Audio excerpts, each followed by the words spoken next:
quarterbacks, reigning MVP Lamar Jackson, whose team's coming off a Week 1 win, and Deshaun Watson, whose team isn't. Texans lost to the Chiefs opening night. So, Mike, let's start there. What do you expect to see out of Lamar and Deshaun come Sunday?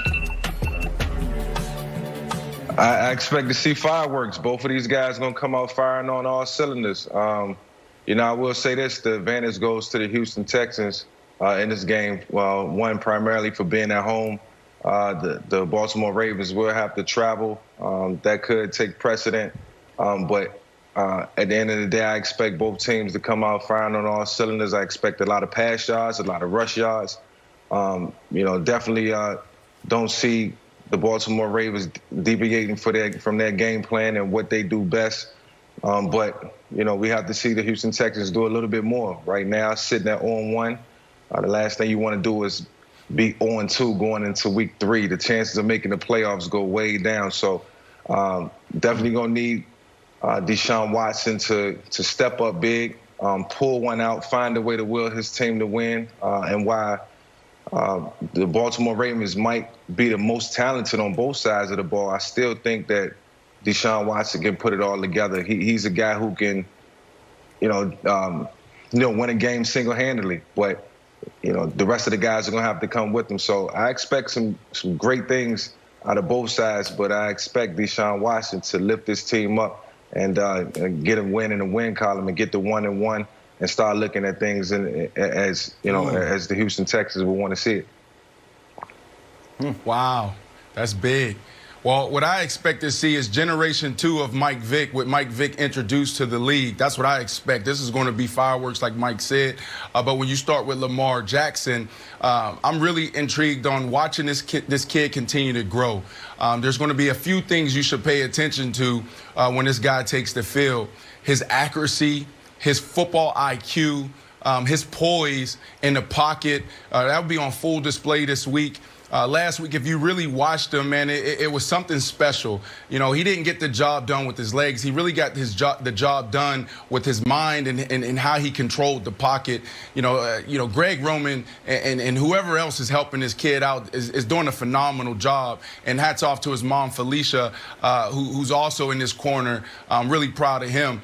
But then you go to the other side of the ball, Deshaun Watson, this is an interesting year for him. And it's not because he just got the big contract. It's not because he lost D-Hop. It's because we all know there's something really special about this kid. Now, is he in a perfect situation? No. He's not with the Baltimore Ravens, not with the Kansas City Chiefs and loaded with talent around him. But we know that this kid is special. And he's in this year where it's like, okay, are you going to ascend? Or, Michael Jordan made everyone around him better. Right? And when you lose D-Hop, how are you going to make these guys better? I'm a big fan of Deshaun Watson. I think he's more than capable. And I don't think it's far off to see this Texans team come in and play lights out and possibly get a win if he's on fire. Vic, we had an interesting discussion last year. You came into the gym and we were talking, and I was like, you know what? Everybody's crowning these young quarterbacks as Generation 2 Vic players as like, oh, they're the best to ever do it, being that, that 1-2 punch, that dynamic quarterback. I'm not ready to do it, man, but I will say this. They are special, and I got a question for you. Is there anything that you see in their game that you're like, yo, in year 1, year 2, this is something that I would wanted to add, or I didn't do this? B, that's a great question. I will say this. I would have wanted to add the entire offense that they play in. Primarily the Baltimore Ravens, because you mentioned Greg Roman, and I know personally James Urban, the quarterback's coach, who's working hand-in-hand with Lamar every day. He got the best of both worlds. When I was with the Philadelphia Eagles, James Urban was there helping me learn the West Coast system and Andy Reid's offense. And then you bring in Greg Roman, a guy who brings a different element to the game in terms of the run game. So he has the best of both worlds and a dynamic offense that's been put together by a run-oriented coach and a pass-heavy coach. I got to crown these guys because, the position they've been put in is to take advantage of their talent. And that's why they're so good. That's why the next generation is so much better than our generation, because they have the coaches. And like we always say, coaches make players great. And, if you don't have the scheme, if you can't take advantage of the talent, then you won't maximize the talent. So, that's the difference in the quarterbacks today, and that's why Lamar is thriving. Even Deshaun is thriving, when they do go to that, run-oriented type of offense. It's a great question by Brandon, and let me pay Mike Vick a compliment here before I explain why I think he's 100% wrong on the game. There are certain guys that just come into leagues at the exact right time. Like Lamar entered the NFL at the perfect time. I'd compare it to Steph Curry entering the NBA when he did.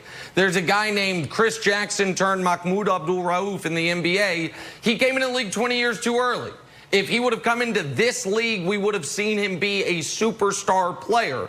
I feel simple. Now, Vic obviously was a superstar, but Vic came into the league about a decade too early when teams were still trying to square peg, round hole quarterbacks with very unique skill sets. And it took, Vic's second team and new coordinator and new coach in Philly to truly unleash all of it. And so, that's just kind of some of the unfairness of the timing of sports. And Lamar and Deshaun benefit from the mistakes some coaches made with a player such as Mike Vick. Now on this game in particular, the Texans are going to get annihilated because it does not matter what Deshaun Watson does. Their defense is not going to be able to slow down Lamar and this Ravens offense for one drive. The Texans are going to be in a really, really rough spot Monday, Wilds, because they are the ultimate win-now team. They have an expensive roster. Yep. They don't have their draft picks next year, first or second rounder. They don't have a bunch of young talent on the team.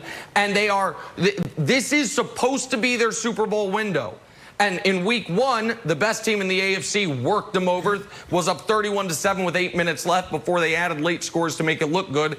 And in week two, I believe Baltimore's going to work them over. So maybe they get to 10 wins. Maybe they win the AFC South again. But for who, for what, when they are not good enough, I believe, to beat the best teams in the league? Because Bill O'Brien, an offensive coach, Wilds, who's also the GM, has put all his resources on the offensive side of the ball. You got a $40 million quarterback. You got the most expensive left tackle in football. You got 4 expensive receivers, 4 of them. You got a $12 million running back. And on the defensive side of the ball, you only have 5 defenders that make more money than your kicker. So if you think that's going to be a way to slow down the Ravens, I just think Deshaun could be brilliant and they could still get 50-burgered by the Ravens offense. So I do not think the Texans can win this game, Wilds, and I don't think they can keep it close. I don't think so either. And Brandon, you talked about fireworks, and I think fireworks displays can go two ways. They can go up and be brilliant, or they can fall and start shooting everywhere, and people start running for their lives. I'm going to go with the latter there for the poor Texans. We got last time they played. Poor Deshaun was sacked 6 times. He ran for 12 yards, and he threw for 169 yards. So I think the Ravens are going to put the clamps on him. And then even worse news for Deshaun next week, he's got your beloved Steelers, and we just saw what they did to Saquon and poor Danny Dimes. So I think it's going to be bad this weekend. I think it's going to be worse next weekend. Yeah. Can we start recapping these discussions, right? Like last week, we talked about the overreactions, and we talked about it was week 1. Oh, fire everyone, trade Odell. And then what did we see last night? We saw them step into their identity. So, all right, I just want us to just take a snapshot of what you just said, because when we come back on the show on Monday, I want to see if it was truly fireworks and if it was a really good game. That's what I want to do. Oh, I'm here for it. Mike will be here too, I think, Monday. I'm excited. Like, Jenna, you got it? Jenna, I'm down recap for it. I'm down for that 1,000%. I'm still thinking about last night's game and all the preconceived notions I have that you called me out on, Brandon. Why don't we talk about it? Baker and Odell, back a little Thursday night football when we come back. This is for...